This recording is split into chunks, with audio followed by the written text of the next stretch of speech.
Não sei se alguém quer colocar alguma questão a estas associações em função daquilo que é o seu programa de trabalho. Alguém que queira fazer alguma intervenção nesse sentido? Não havendo questões, eu posso pôr eu uma. Já agora. Não, o que eu tinha pensado é no sentido de, por exemplo, a utilização das novas tecnologias e a intervenção que fazem agora a nível local e com jovens e adultos, se a utilização das novas tecnologias, das redes sociais, são um fator de promoção e de dinamização quer de formadores, quer de formandos para as atividades das respectivas associações. Não sei quem quer começar. Então,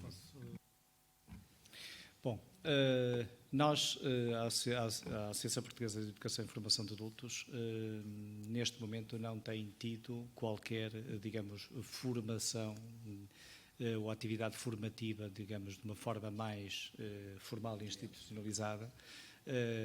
Portanto, temos, efetivamente, dinamizado sessões, digamos, de promoção e de debate e de mobilização de públicos. E temos levantado algumas questões, e, portanto, mas não fugindo um pouco à sua questão, é evidente que as redes sociais hoje são fundamentais e são essenciais para a divulgação e a promoção de qualquer organização e muito mais também dos movimentos associativos, porque os movimentos associativos são efetivamente, digamos, espaços de discussão, de partilha e de trabalho, mas são, digamos, são estruturas com muitas dificuldades financeiras e, portanto, digamos, a rede social ajuda, nesse sentido, a ultrapassar essas barreiras. O que nós temos em termos de educação e da valorização de educação de adultos em Portugal, temos levantado uma questão para nós que é fundamental, que eu não referi aqui no início, que é a questão da alfabetização. Nós temos muito próximo dos 6% de analfabetos, de pessoas adultas que não sabem ler nem escrever. E cerca de 1/3 dessa população adulta está em idade ativa. Não é verdade que, biologicamente, o problema fique resolvido. Ficará, mas não é tão cedo. E, portanto, há pessoas na franja etária dos 40 anos, 30, 40 anos, que não sabem ler nem escrever. Uma realidade. Conheço algumas pessoas nessas circunstâncias. E com a portaria 1100 de 2010, foi revogado um despacho, 37 SEBs, que possibilitava, na altura, a dinamização de atividades extraescolar, concretamente cursos de alfabetização, que poderiam decorrer... Competências básicas é agora, exatamente, competências básicas, mas agora o curso de competências básicas não responde efetivamente à necessidade das competências básicas que quem não sabe ler e nem escrever tem. E, portanto, é essa a questão que já levantamos e curiosamente, a questão do analfabetismo em Portugal foi objeto de uma grande jornada informativa da Antena 1, que durante uma manhã de sexta-feira de fevereiro, do último dia, o dia 26, salvo erro, digamos, levantou esta questão e trouxe para a agenda do dia e seguidamente também o Jornal Expresso lançou essa questão portanto, é um trabalho que tem de ser dinamizado e tem de ser trabalhado por todos. É evidente que o desafio do professor Alberto Melo quanto ao papel das associações em juntar as sinergias e trabalhar é fundamental. É necessário que nós, cada um mantendo a sua identidade, mas que possamos colaborar juntamente em projetos comuns, tal como este exemplo que é bem vivo da Associação Direito a Aprender, que convidou demais associações que trabalham no campo da educação de adultos para também, digamos, encetar um trabalho e uma realização conjunta. E, portanto, em termos de 2017, já agora, se me permite, a Associação vai dinamizar em Beja e em Braga 2 encontros que depois irão digamos, serão os encontros preparatórios de um terceiro seminário a realizar no dia 7 de julho de 2017. Em local ainda a definir. E tem um projeto neste momento que se chama Percursos de Cidadania, esses percursos, esta dinâmica de percursos de cidadania, com a criação do logotipo, com a disponibilização desse logotipo para quem quiser, a nível nacional, usar o logotipo, poder dinamizar ações de promoção da educação de adultos, mais numa vertente, enfim, um pouco mais tradicional, ou então no âmbito desportivo, recreativo, etc., no sentido de criarmos aqui um movimento nacional de adesão a estas questões da educação de adultos. E temos lutado, e vamos continuar a fazê-lo, de que a educação de adultos não se pode cingir aos SCEPs, ou aos CNOs de então, ou então aos vindouros Qualifica. A educação de adultos é muito mais que isso. Não podemos ter uma visão tão redutora, tão afunilada da educação de adultos. Devemos permitir, e aquilo que temos defendido junto dos decisores políticos e Secretaria de Estado, é que toda a oferta formativa exista, que seja possível realizar-se toda a formação, todo o contexto possa coexistir, desde que, estando reunidas as condições de funcionamento de determinada ação ou de determinado projeto, isso aconteça. Bom, mas que haja um instrumento legal que permita toda essa versatilidade e esta dinamização, em que as autarquias, as universidades séniores, os movimentos associativos diversos, aliás, qualquer associação, independentemente da sua missão, a associação desportiva, promove a educação permanente, promove a educação não formal e até informal. E, portanto, é este o contexto que nós devemos valorizar. E devemos valorizar de uma forma social. Portanto, tem de haver aqui uma valorização social, um reconhecimento social. Ora, para isso é necessário que também os nossos interlocutores, a nossa relação com o poder político, com as entidades responsáveis, também seja reconhecida, seja valorizada e as associações possam ter um papel ativo, digamos, no processo da educação de adultos nas suas mais diversas dimensões. Podia estar aqui a conversar mais. Obrigado. Isabel. Relativamente à questão que colocou das novas tecnologias, efetivamente nós sabemos que as novas tecnologias é o futuro. Portanto, hoje em dia está tudo na internet, está tudo em termos de novas tecnologias também na área da saúde e etc. Por isso, acho que utilizando as novas tecnologias na educação e formação de adultos é essencial.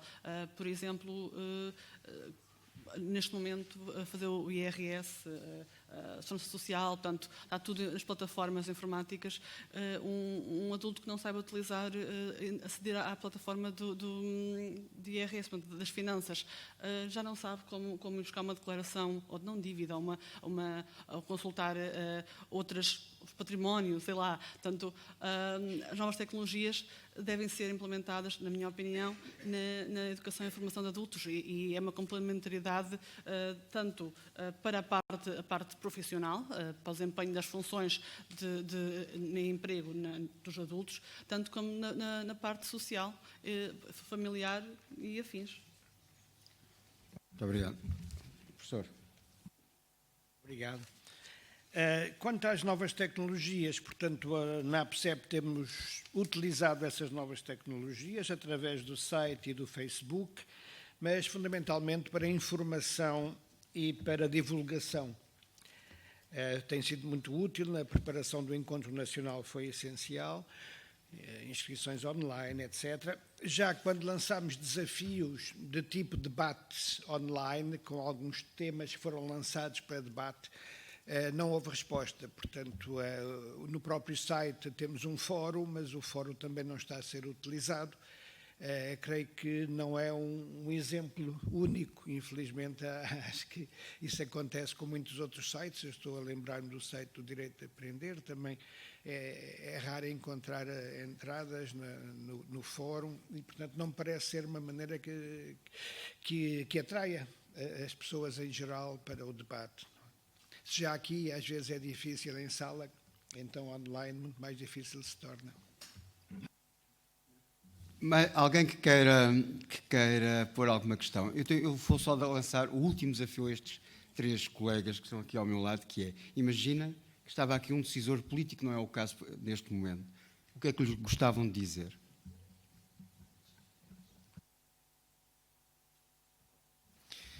Simplesmente políticas públicas de educação de adultos continuadas, digamos, um projeto é uma década, e isto é uma crítica que eu tenho a este projeto Qualifica, que está previsto para 18 meses. Se não for assim, peço desculpa, mas pelo menos foi esta a informação que eu tenho. E a possibilidade de resolver o grande problema que é a questão do analfabetismo em Portugal, que é perfeitamente possível resolvê-lo e de uma forma, conforme tivemos a oportunidade de dizer ao Sr. Secretário de Estado, o Dr. João Costa, de uma forma sem gastarmos dinheiro, barata. Era só. Obrigado. Isabel, aproveito a oportunidade. Eu diria para apostarem mais, ou apostar novamente na educação e formação de adultos. Neste momento está-se a apostar muito mais na educação para jovens, portanto, ao nível do 12º ano, mas há muitos jovens ainda que não têm o 9º ano, portanto, e deveria haver mais formação para estes jovens também, que necessitam de fazer o 9º ano, não podem ir para o 12º ano sem o 9º ano feito, e os adultos também que recorrem até nós e outras entidades, e que querem também acabar o seu percurso porque não tiveram oportunidade antes,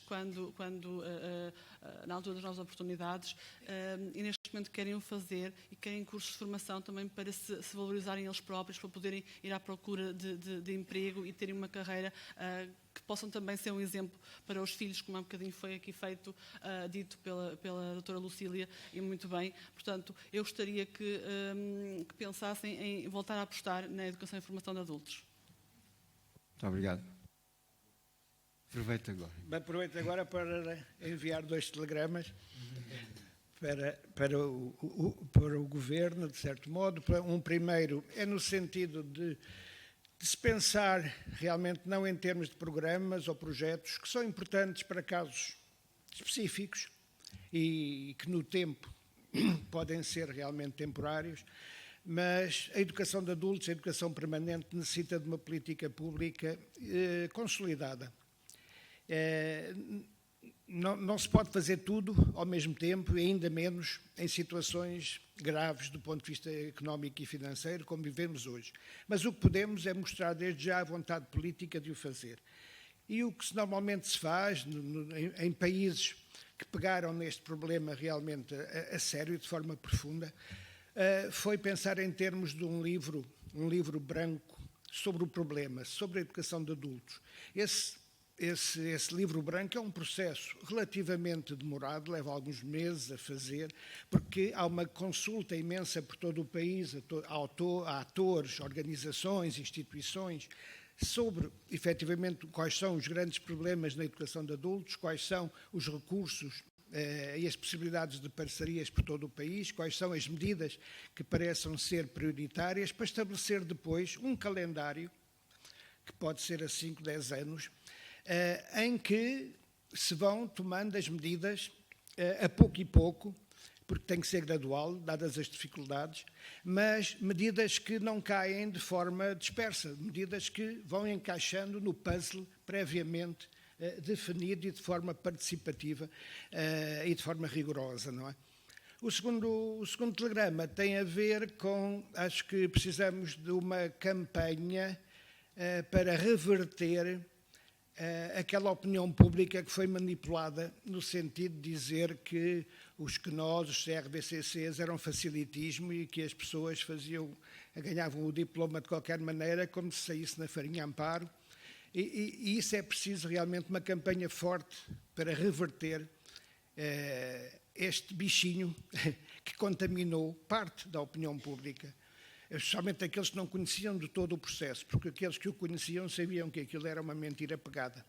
Ora, ainda há poucos dias estive no Porto e tive a felicidade de ouvir alguém que veio falar do facto de haver, através do CRVCC antigo e depois do CNO, de que essa pessoa estava a falar, de já ter identificado pelo menos 3 arquitetos que passaram pelo processo, um advogado, 2 sociólogos e que já estava várias pessoas a fazer mestrado e alguns doutoramento. Isso tem que vir ao público, isso tem que se buscar essas pessoas, pedir-lhes o testemunho e isso tem que aparecer na comunicação social. E acho que é preciso uma campanha forte e até agressiva neste sentido. Obrigado. Eu vou agradecer e ficámos aqui com este desafio que o professor Alberto Melo lançou, que é uma plataforma nacional de associações de educação e formação de adultos e que o próximo encontro já seja feito nesta parceria. Muito obrigado.